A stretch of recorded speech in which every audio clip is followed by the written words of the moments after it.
Okay,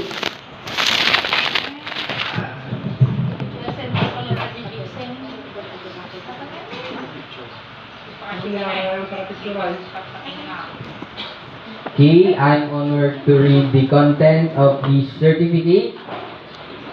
Technical Education and Skill Development Authority and Air Santiago Fisher Farm and Training Center Incorporated present the Certificate of Training to TESDA Scholar Tulong Trabaho Scholarship Program or PTSP after having successfully completed the competency requirements of a full qualification in organic agriculture production NC2 given this 19th day of April 2024 at Gagdanan San Mateo, Isabela.